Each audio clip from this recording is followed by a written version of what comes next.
Exercise 1.6.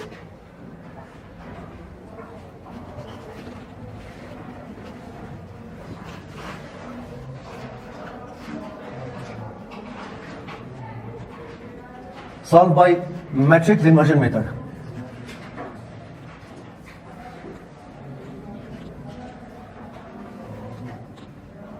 ये मैं मुख्तसरन लिख रहा हूं, सवाल लंबा है।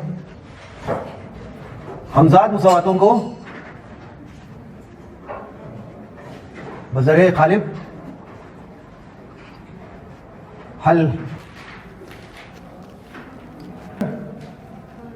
हल मुमकिन ना हो तो वजह बयान कीजिए। वजह बयान कीजिए। ये तो इसका क्वेश्चन नंबर, ये कौन सा क्वेश्चन है? Question number 2। इसका दूसरा पार्ट आप देख लें। ये यहाँ पर मैं सोल्यूशन लिख रहा हूँ, या हल लिख ले आप, आपकी मर्जी में से कोई एक लिख ले। दूसरा पार्ट आप देख ले। 5x + y x - 2 = -17। इन दोनों को कहते हैं हमजाद मुसावाते। क्या कहते हैं? Simultaneous equation. साइमल्टेनियस इक्वेशन क्यों कहते हैं, या हमजाद मुसावाते को इस वजह से कहते हैं कि इन दोनों का हल सेम है। हल से हमारी मुराद क्या है कि x और y का एक ऐसा जोड़ा जो कि अगर जो भी वैल्यू यहाँ पर आ गई, बहरहाल उसको बाद में हमने फाइंड आउट करना है। तो एक x और y का एक ऐसा जोड़ा हमने फाइंड आउट करना है, उसी को हम कहते हैं हल। दोबारा सुन ले, सवाल हमसे ये क्या है कि आप इसको सॉल्व करें। सॉल्व से मुराद है हमने एक x और y के एक ऐसा जोड़ा हमने फाइंड आउट करना है कि जिसको अगर आप पहले इक्वेशन में पुट कर ले, उसका ये जो LHS है वो RHS के बराबर आए। इसी तरह इसमें भी पुट कर ले, इसको भी सेटिस्फाई करें, यानी तस्दीक करें। कहने का मतलब है तस्दीक या सेटिस्फाई से हमारी मुराद है कि अगर यहाँ पर आप इसको x और y की कीमतों को पुट कर ले, इन दोनों का मजमा यानी जो हासिल जमा है, इनसे ये सब किसके बराबर आना चाहिए? उसके RHS के बराबर है, -8। और उन्हीं दो कीमतों को x और y की जोड़े को आप यहाँ पर पुट कर ले तो इसका LHS RHS के बराबर यानी -17 के बराबर आने चाहिए। क्लियर? तो x और y की उस जोड़ी को हम, उस पेयर को हम क्या कहते हैं? इसका सॉल्यूशन। और उसको फिर एक सेट में डालेंगे जिसको कहते हैं सॉल्यूशन सेट। और x और y को निकालने के दो तरीके हम इस किताब में हम पढ़ेंगे। पहला तरीका है मैट्रिक्स इन्वर्जन मेथड, ग़ालिब की मदद से हल करना। ये हमने सीखना है। क्लियर बात? तो ज़रा देखते हैं कि मैट्रिक्स इन्वर्जन मेथड क्या है, या बज़रिए ग़ालिब उसके क्या प्रोसीजर है। तो सबसे पहला काम अपने ये करना है कि जो हमजाद मुसावाते हैं इसको आपने क्या लिखना है? इन मैट्रिक्स फॉर्म लिखना है। क्या लिखना है इसको? Matrix form. अच्छा, मैट्रिक्स फॉर्म हम किस तरह लिखते हैं? देखिए, ये जो पहली लाइन है ये मैट्रिक्स के पहले रो को बनाएगा। इसके जो कोफिशिएंट है x और y के जो कोफिशिएंट है वो मसलन इसका क्या है? 5। तो ये 5 आ गया।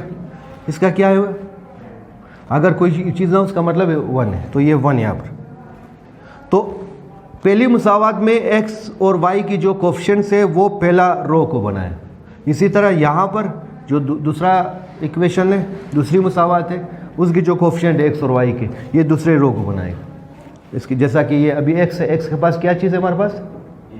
1। अगर कुछ ना हो मैंने बताया 1, तो ये 1 और दूसरा ये माइनस भी लगानी है फासले से, ये फिर मैट्रिक्स बन गया। तो ज़रा आप देख लें, मैं दोबारा बताऊँ कि जो पहला रो है that consist of the coefficients of x and y of the first equation.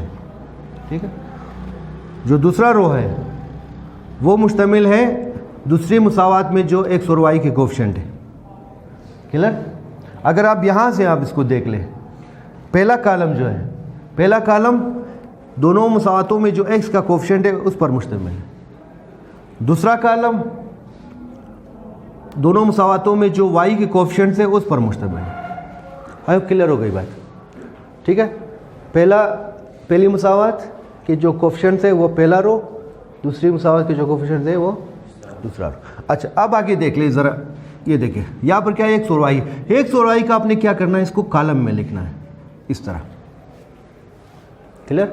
उसके बाद फिर दरमियान में इक्वेशन है, इसमें भी आप इक्वेशन की अलामत लगाएं, मैट्रिक्स फॉर्म में भी।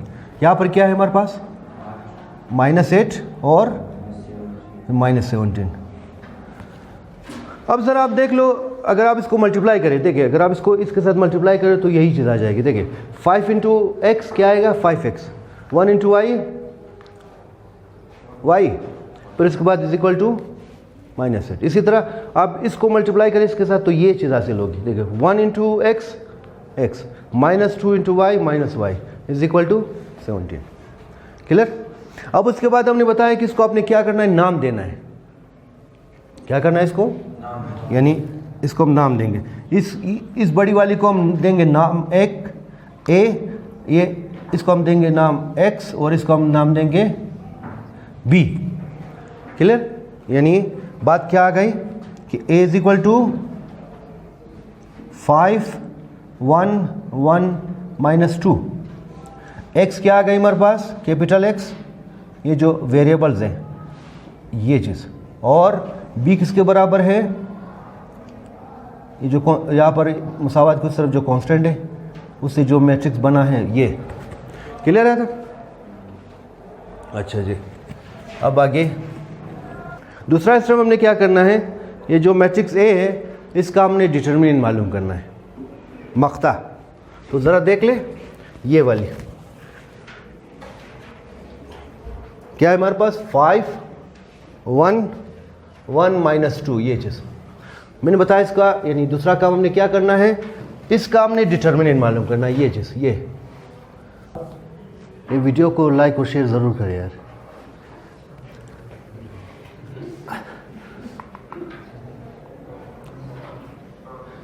जो प्राइमरी डायगोनल है इसको आपने मल्टीप्लाई करना है, फिर माइनस करना है 1 × 1।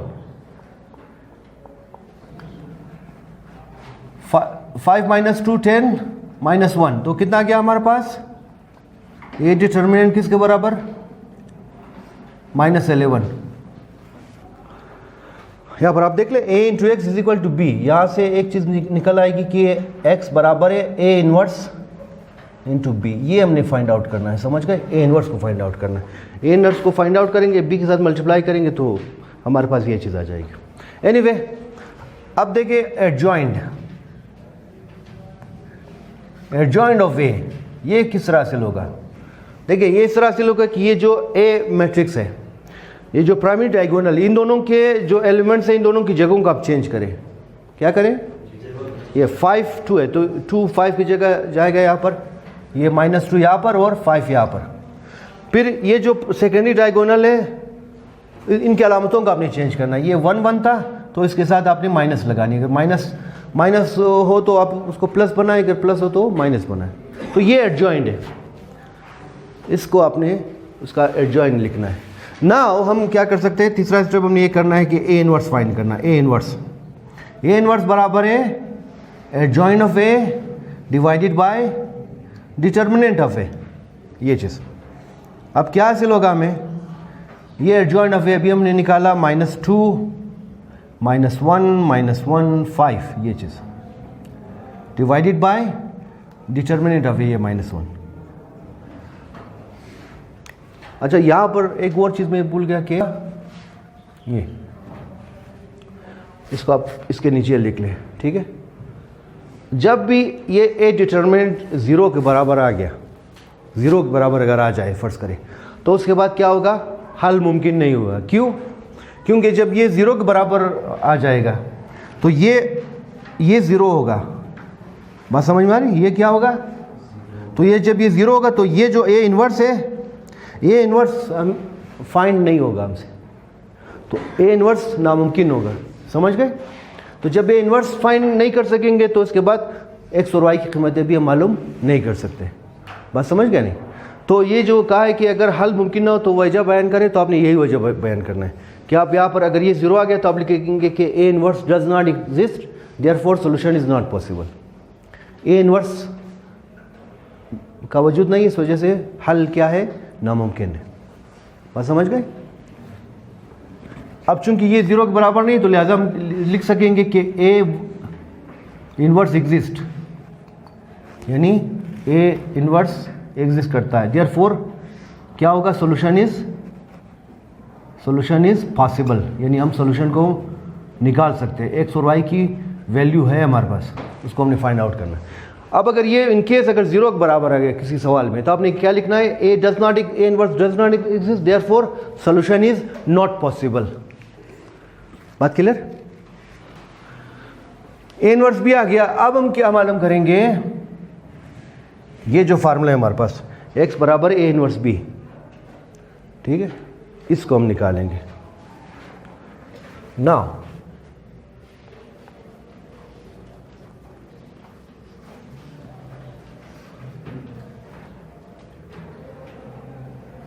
अब कीमतें पुट कर ले। ए इनवर्स हमारे पास क्या आ गया, ए इनवर्स ये चीज़ -2 -1 और क्या है हमारे पास, -1 और 5, ये नीचे इसका क्या है, एडजॉइंट -11, ये चीज़ आ गई डिटरमिनेंट थी। अब उसके बाद b की वैल्यू ये देखें, नज़र आ रहा है, ये वाली, इसको हमने b का नाम दिया है, ये b का नाम दिया, तो ये आपने यहाँ पर लिखना है -8 इंटू -8, फिर उसके बाद ये -17, ये चीज़, ये x आ गया हमारे पास। इसको आपने इस तरह लिखना है, यहाँ पर साइड में लिखना है, यहाँ पर भी आपने इसको डिवाइड नहीं करना है, इसी चीज़ रखना है, समझ गए? आखिर में इसको डिवाइड करेंगे जी। अब इन दोनों को मल्टीप्लाई करें, देखिए मल्टीप्लाई किस तरह करते हैं, रो को कॉलम के साथ मल्टीप्लाई करते हैं, तो -2 इंटू -8, ये चीज़, ये प्लस -1 इंटू -17, बात समझ में आ रही? तो ये रो, ये इस कॉलम के साथ जब आप मल्टीप्लाई करेंगे तो ये पहला एलिमेंट बनेगा। उसके बाद सेकंड रो इस कॉलम के साथ, फर्स्ट -1 इंटू -8, फिर उसके बाद ये इसके साथ 5 इंटू -17। कैलकुलेटर निकाल, इसको मल्टीप्लाई करें, कितना आएगा, x बराबर है 1/-11,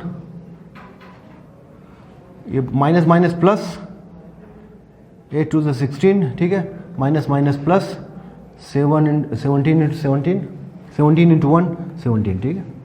अब यहाँ पर देखिए माइनस माइनस प्लस, तो 8 आ गया, इसको प्लस को ना लिखे भी फर्क नहीं पड़ेगा, प्लस इंटू माइनस माइनस 33, और 85 में से 8 निकाले, हाँ 77 -77, ठीक है, बड़ी रकम के साथ जो अलामत है वो माइनस ही है। अब आपने क्या करना है, ये देखिए x और y, ये जो -11 है इसको भी डिवाइड करेंगे, इसको भी डिवाइड करेंगे, तो 33 अपॉन -11, फिर उसके बाद क्या है -77 अपॉन -11, ये तो क्या चीज़ आ गई हमारे पास, ये यहाँ पर मैं लिख लेता हूँ, ये देखें, देयरफॉर x और y इन दोनों की वैल्यू क्या आ जाएगी, देखिए 11 इंटू 11 3 ज़ा, ये -3, तो -3 आ गई। नेक्स्ट क्या है, माइनस माइनस से प्लस कैंसिल होगा, 11 के 11 से 77, तो ये 7 आ गया हमारे पास। तो ये चीज़, तो देयरफॉर कीमतें क्या आ गई, x बराबर है 3, y बराबर है 7, जो सॉल्यूशन है ऑर्डर पेयर है वो किसके बराबर, -3 और ये, इसको कहते हैं इन दोनों हमजाद मुसावतों का या साइमल्टेनियस मुसावतों का हल। यानी आप इसको चेक भी कर सकते हैं कि अगर आप यहाँ पर x की कीमत -3 पुट कर ले, y की कीमत 7 पुट कर ले, तो इन दोनों का मजमुआ वो प्रोडक्ट किसके बराबर आएगा, -8 के बराबर आएगा। इसी तरह अगर आप x और y की कीमत को यहाँ पर आप पुट कर लें तो इन दोनों का जवाब क्या आएगा, -17 आ जाएगा। समझ गए?